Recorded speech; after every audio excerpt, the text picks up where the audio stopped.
Ducati Multistrada V2. Dzisiaj sprawdzam, jak jeździ, jak się prowadzi i co oferuje ten model w praktyce. Kilka słów o specyfikacji i o moich pierwszych wrażeniach. Zapraszam na film.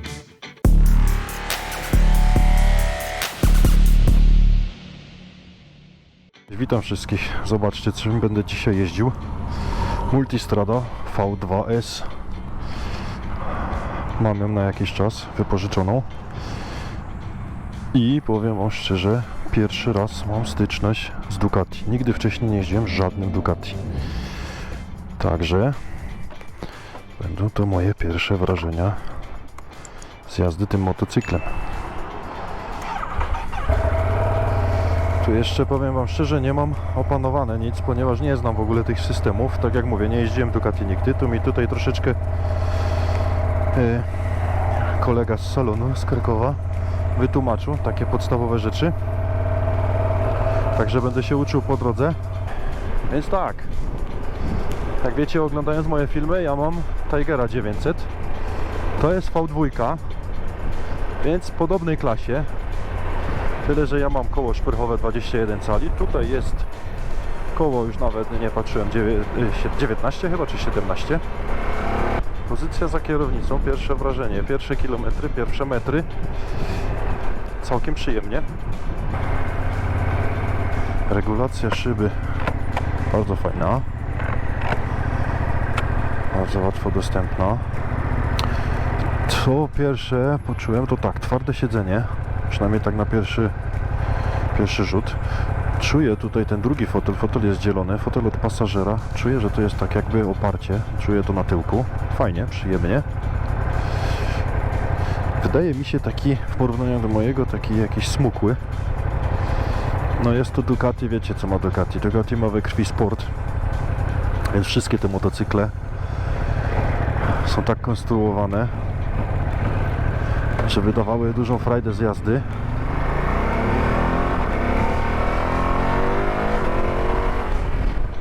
Pierwsze wrażenie bardzo pozytywne.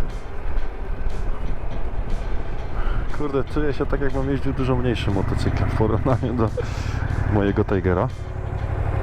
Przełącznik kierunkowskazów, klakson awaryjny, obsługa nawigacji. Co ja mówię nawigacji? Nie nawigacji, tylko tempomat oczywiście. Teraz tak, tu z prawej strony, nie wiem czy będzie widać, pod moim prawym palcem mamy włączanie i ustawianie zawieszenia. Teraz jest na komfort. Strzałką na dół możemy dać na... Aha, to jest miękkie chyba, komfort i dynamik.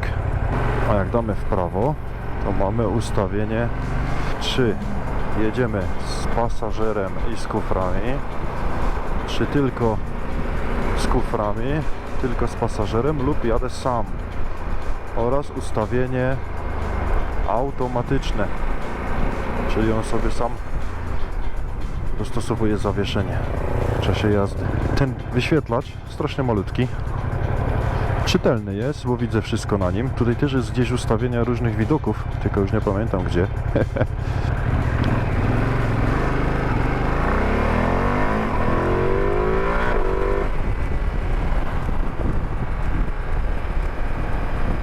Ale przyspieszenie takie sobie. Jeszcze spróbuję sobie wrzucić tą mapę sport. Zobaczymy, czy tutaj będzie różnica. Wiecie, ja go będę porównywał troszeczkę do mojego Tigera 900, bo mam super odniesienie, no bo jeżdżę nim na co dzień, a to jest właśnie podobna moc. Nawet nie, tu jest chyba trochę więcej. Ja podam w filmie później tam wszystkie dane techniczne. Teraz jeżdżę na ustawieniu komfort. Czekajcie, na touring. Teraz wrzucimy mapę sport.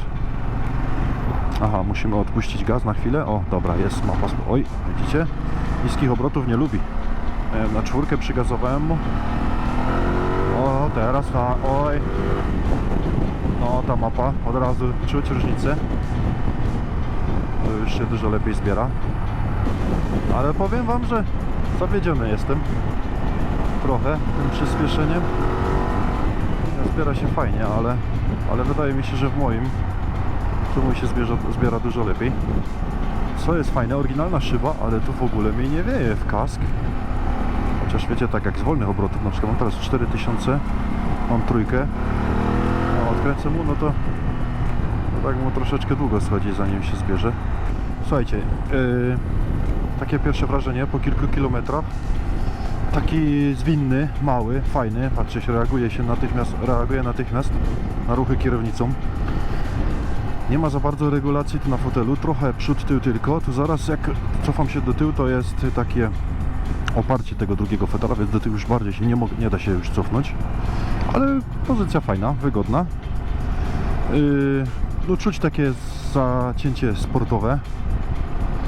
To widać od razu. Zakręty. No, motor mam niewyczuty, wiecie, nie chcę jechać za szybko, żeby coś nie odwalić. Motor jest nowy, ma przejechane 600 km. Fajna osłona przed wiatrem, naprawdę super. Na tym najwyższym ustawieniu w ogóle mi nie wieje. Wyświetlacz, tak jak już mówiłem, jest co prawda nie duży, ale czytelny.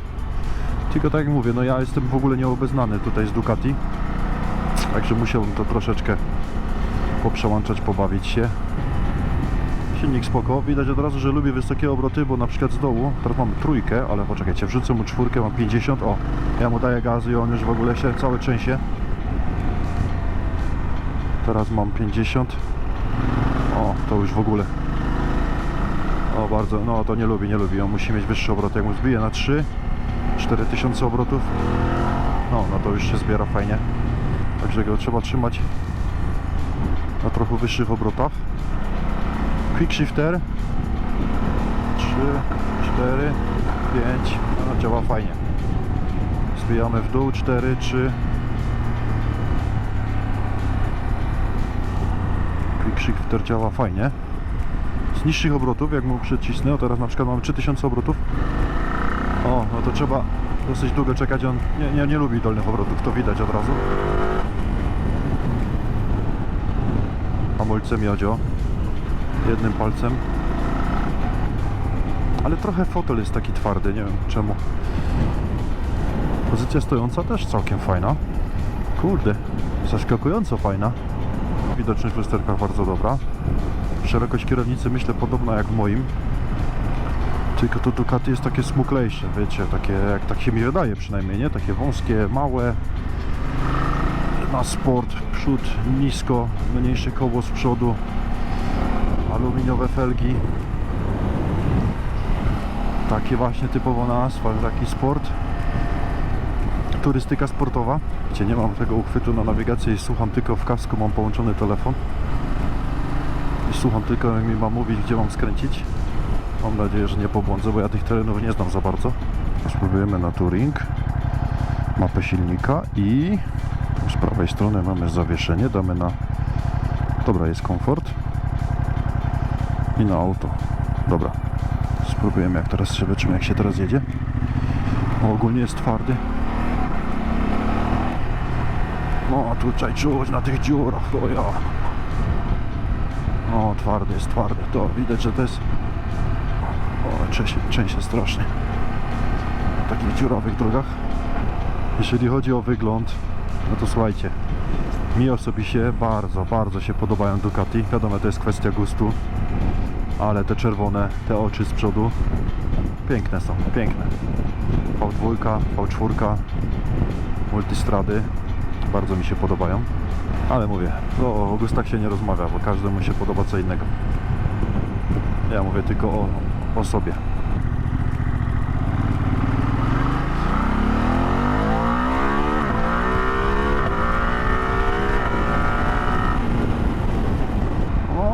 Silniczek fajny, fajny.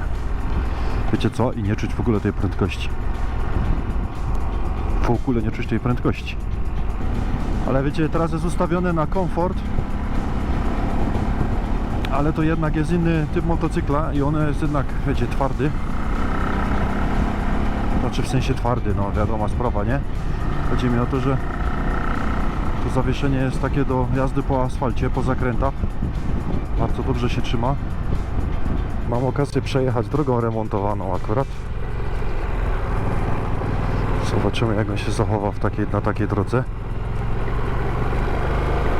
No jest to twarde zawieszenie, to jest motocykl nie do takich dróg, nie na takie jazdy. Ale na spokojnie, bez problemu przejedziecie. To jest takie, teraz mam ustawione na touring i na komfort to zawieszenie, ale tak czy tak, no wiadomo, aluminiowa felga, małe koło, mały skok zawieszenia, znaczy mniejszy niż na przykład w moim, ale jak trzeba gdzieś przejechać, to bez problemu przejedziecie takim motocyklem. To jest w końcu motocykl do turystyki. A teraz przyjrzymy się najważniejszym danym technicznym Ducati Multistrada V2. Ducati Multistrada V2 to motocykl łączący sportowy charakter z komfortem i turystyką. Ma dynamiczną sylwetkę z charakterystycznym przednim dziobem, kompaktową linią i reflektorami LED z dziennymi światłami DRL.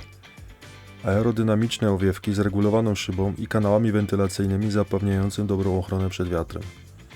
Siedzenie jest regulowane w wysokości 850 lub 830 mm z opcjami 870 i 810 mm w akcesoriach. Silnik to dwucylindrowa jednostka Ducati V2 o pojemności 890 cm3 z układem zmiennych faz rozrządu. Generuje 115 koni mechanicznych przy 10 750 obrotach na minutę i 92 Nm. Napęd przekazywany jest przez 6-biegową skrzynię biegów z quickshifterem. Masa motocykla w stanie gotowym do jazdy bez paliwa wynosi 199 kg. Rama wykonana jest z aluminium, tylna rama pomocnicza ze stali, a wahacz z odlewu aluminiowego. Zawieszenie obejmuje przedni widelec o średnicy 45 mm i tylny amortyzator. Oba w pełni regulowane. Skok zawieszenia to 170 mm. Z przodu zastosowano koło 19-calowe, z tyłu 17-calowe. Układ hamulcowy to Brembo, wykorzystuje podwójną tarczę 320 mm z przodu i pojedynczą 265 mm z tyłu. Elektronika obejmuje 5 trybów jazdy: Sport, Touring, Urban, Enduro i WET, a także system Cornering ABS, kontrolę trakcji oraz Engine Brake Control. Wszystkie ustawienia widoczne są na 5-calowym kolorowym ekranie TFT. W standardowym wyposażeniu znajduje się tempomat, gniazdo USB, system awaryjnego migania świateł stopu oraz funkcję Coming Home, która utrzymuje światła po wyłączeniu zapłonu.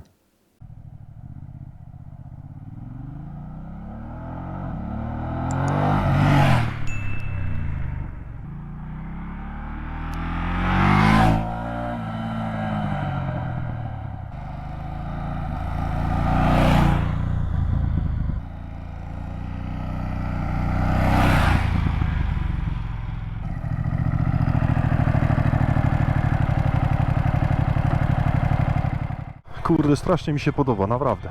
Wiem, że to jest może...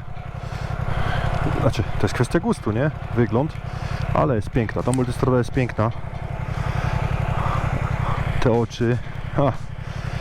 Jeszcze czerwony kolor. Mi osobiście z tych turystyków najbardziej się podobają właśnie Multistrady i Afryki Twin Hondy. Piękny motocykl. Czuję się na nim tak troszeczkę duży. On jest taki kompaktowy, taki zwinny, mały, wiecie, bardziej tak pod sport. Ja nie jestem może fanem tego typu pozycji, ale kurde, na asfaltach, na zakrętach się jeździ nim naprawdę super. Super wygodnie, super bezpiecznie. I nie wiem czemu miałem takie wrażenie na początku, że się powoli zbiera, że jest mało dynamiczny, ale to było tylko takie złudne wrażenie, bo naprawdę jest bardzo dynamiczny. Jak Ducati. Fajny motocykl. W sumie to bardzo intuicyjne to jest. Nie jest to ciężkie, cała obsługa tego menu. Trzeba by troszeczkę się tym pobawić. Wiadomo, jak w każdym motocyklu trzeba się przyzwyczaić do nowego. Ja, tak jak mówiłem wcześniej, nie miałem styczności w ogóle z Ducati wcześniej, także jadę nim pierwszy raz. Silnik bardzo dynamiczny, pozycja za kierownicą bardzo fajna, nie ma zbyt dużo regulacji przód-tył, ale wygodnie mi się na niej jeździ, tylko rzeczywiście, kurde, strasznie twardy ma tą kanapę. Zrobiłem nim, nie wiem, może teraz jest 40-50 km i już mnie trochę tyłek boli. Twarda trochę kanapa, jak dla mnie. Obsługa menu, tak jak mówiłem, spoko, intuicyjna. Wygląd tego wyświetlacza, są 3 możliwości. Tu jest sport, tu są jakieś wyświetla ustawienia zawieszenia, kontroli trakcji, ABS-u i tak dalej, bo to wszystko możecie sobie regulować również osobno. Jest inny wygląd, o taki, nie wiem czy to będzie widać na kamerze. I jeszcze jest taki z obrotomierzem na środku. Do tego on ma grzane manetki. Zresztą w ogóle jakie jest wyposażenie w tej wersji, to wam powiem pewnie w filmie tam, albo już powiedziałem. Również ile kosztuje, też wam powiem w filmie. O, silnik. Co do silnika trzeba się pilnować, bo on nie lubi niskich obrotów. Strasznie go dłowi przy niskich obrotach. Hamulce Brembo, fenomenalne. Naprawdę, świetne hamulce. Zresztą te Brembo to są, wiecie, top. Jeżeli chodzi o kolana, nie wiem czy to będzie widać we filmie, schowane są kolana pod zbiornikiem paliwa. Także nie wyje tu po nogach. Podejrzewam, że jak podczas deszczu też również nie zmokniecie tutaj. Handbary ma, więc wiadomo, nie będzie tutaj wam wiało po rękach. Ochrona przed wiatrem mówiłem, bardzo dobra. Regulacja szyby góra-dół jedną ręką. W czasie jazdy można sobie zmienić. Lusterka bardzo duże, super widoczność do tyłu. Hydrauliczne sprzęgło, również mięciutko chodzi. Wyświetlacz co prawda nieduży, ale czytelny, wszystko widać, nawet w słonku. Nie wiem, teraz było takie dosyć ostro słonko świeciło, no to widać wszystko. No wiecie, w tej cenie, w tej klasie motocykli, to już naprawdę dostajecie już prawie wszystko z najwyższej półki. Wiadomo, Multistrada V4 jest jeszcze bogatsza, jeszcze lepiej wyposażona, ale cena też jest całkowicie inna. Zresztą będę ją również testował i to zaraz jadę właśnie tam do nich i ja teraz jeżdżę V2, a później mam dostać V4. Wrzucę osobny film z V2 i z V4, z Multistrady. Nie wiem, który będzie pierwszy, który drugi, także zobaczymy, jak ja to tam wrzucę na YouTube'a. I tak jak mówię, nie jestem dziennikarzem, nie testuję motocykli jakoś tam profesjonalnie, tylko to są takie moje pierwsze odczucia z jazdy motocyklem. Lubię próbować, lubię jeździć różnymi motocyklami, różnymi modelami. Porównuję je troszeczkę do mojego Triumfa 900 Rally Pro. No bo mam jakieś odniesienie, nie? Wiadomo, że to jest inny trochę typ motora, bo ja mam duże koło, tu jest małe koło, tu jest aluminiowa felga. Bardziej nastawiony na asfalt, na sport i to czuć, jak się do niego wsiada, to rzeczywiście od razu czuć, że przód jest troszeczkę niżej. Taka bardziej sportowa pozycja, wiadomo, że nie jest, że to jest motocykl turystyczny, nie? Ale Ducati z tego słynie, że oni robią motocykle z takim sportowym zacięciem i to czuć rzeczywiście. Wygląd piękny, mi się bardzo podoba. A jak wam się podoba, ocencie sami. Jeżeli ktoś jeździ taką V2, może napisać w komentarzach, jak się mu jeździ, czy jest zadowolony, czy ma jakieś problemy w ogóle z silnikiem, czy z czymkolwiek, z jakimiś, czy ma jakieś problemy z jakimiś różnymi rzeczami, z jakimś serwisem, cokolwiek. Możecie napisać w komentarzu. W ogóle jak ktoś będzie miał jakieś pytania, to piszcie, ja spróbuję odpowiedzieć na każde pytanie. Co do Quick Shiftera, bo troszeczkę się teraz pobawiłem i powiem wam, że Quick Shifter działa tutaj super, bo i jak przyspieszamy, zmienia od razu i również jak jadę powoli, co u mnie nie działa to tak dobrze, ale jadę teraz powoli, mam na trójce, dwójeczka, no teraz mnie zrzuciło, no bo wysokie obroty, trójka wchodzi bez problemu, czwórka, czwóreczka to już w ogóle nawet nie czuć, piątka tak samo, 4, no w dół jest troszkę szarpnięcie, ale do góry naprawdę przy normalnej prędkości, nie przyspieszając, tylko jadąc ze stałą prędkością, skakują biegi super, także Quick Shifter naprawdę działa fajnie. I oczywiście góra-dół. Sam już tam do salonu i powiem tak, no nie chciałbym wydawać jakiejś opinii o tym motocyklu, bo po przejechaniu, nie wiem, 60-70 km, ile 2 godziny jeździłem, bo to byłoby totalnie głupie, tak naprawdę to jeszcze się nic nie dowiedziałem o tym motocyklu. To były tylko takie pierwsze wrażenia z jazdy. Motocykl ogólnie z wyglądu mi się bardzo podoba. Jeżeli chodzi o prowadzenie, no to super, jest bardzo wygodny, stabilny, na zakrętach super się trzyma. Tu nie mogę mieć nic nie mogę mu zarzucić. Wyposażony jest bardzo bogato jak na tą klasę. Cena, no to już musicie ocenić sami. No dzisiaj ogólnie motocykle są bardzo drogie. Co mi się trochę nie spodobało, tak na samym początku, no to tak jak mówiłem, ten fotel jest niewygodny, tyłek mnie boli. To mi się nie spodobało. Drugie, te przełączniki też mi się nie podobają, nie wiem, jakoś tak dziwnie, tak jakoś tandetnie trochę chodzą. Może to też takie moje tylko wrażenie, nie wiem, ale to mi się nie spodobało. Ale poza tym, no tak, ja na pewno bym nie zamienił mojego motocykla na ten, bo ja po prostu szukam czegoś innego. A tu w lewo nie mogę skręcić, co mi ta nawigacja mówi. Ja nie zamieniłbym mojego motocykla na ten motocykl, ponieważ szukam co innego. Ja lubię sobie zjechać z asfaltu, ale ktoś, kto na przykład chce jeździć głównie asfaltami, to oczywiście offroadem lekkim można bez problemu. To jest to motocykl na pewno dla niego. I co jest fajne, dla osób niższych, to spoko, no bo ja tutaj mam 186. Moje stopy są całkowicie teraz bardzo wygodnie na asfalcie. Tu sobie go możecie obniżyć. Jeszcze do tego fotel można obniżyć, z tego co wiem. Jeszcze akcesoryjny fotel jeszcze niższy można sobie kupić. Także on nie jest duży, on nie wydaje się wielki, nie wydaje się ciężki.